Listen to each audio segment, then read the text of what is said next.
Hello.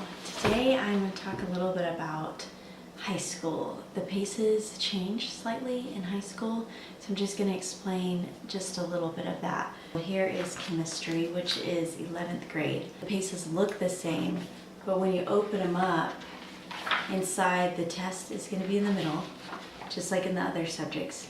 But it's actually not one pace, it's going to be two paces. So the inside comes out, and this is going to be the reading paces. All it has in it is words and pictures, but there's no writing in this pace whatsoever. This is going to be the pace that they actually do their work in. So this is going to be the goals that you set. The colored pace has page numbers. This has letters of the alphabet. So the first page is A, and it goes all the way to AA. So these paces are shorter because they're only half of the pace actually. So to set these goals, you don't need to do as many pages. I calculated it out. If you do 180 days in the school year with testing, you're gonna have to do 3 pages a day to get done in a school year. So that would be on Monday you do page A, B, and C. So instead of doing 4 or 5 pages a day in these subjects, you only have to do 3 when you're in high school. They still have checkups, self-test, pace test, everything like that. But because all the work is on this one, you don't count the pages in this one. That can be a little confusing when you get a pace and it has 2 paces in it. They are really the same pace, they just broke it up so that one's just text.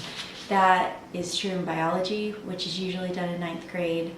Physical science, I think, is 10th grade.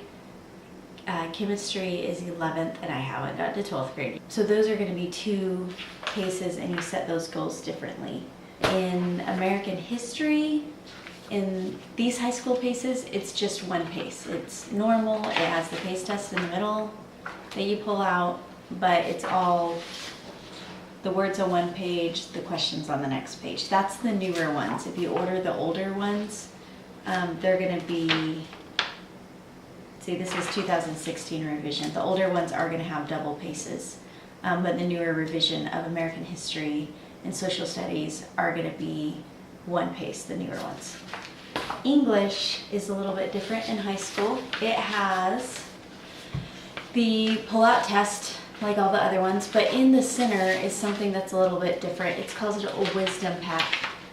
And I just have my kids do the whole wisdom pack in 1 day. It's about 5 pages, I think, maybe a little bit more, but it's all a story. And it just teaches a lesson in this story. So they read all of these cartoons, find out a little bit more about the students' lives in the cartoons. And then in the back, it has true and false conversations and answer the questions, and then that's it. They're done for the day. The tricky part is remembering to do this since it's in the center. A lot of times you're just trucking through and you skip it, and then you get to the test and you forgot to go back and do it. So that's the only tricky thing about the wisdom pack. Other than that, it's really pretty easy and kind of gives them an easy day to look forward to. I don't do ACE math. I do Saxon math.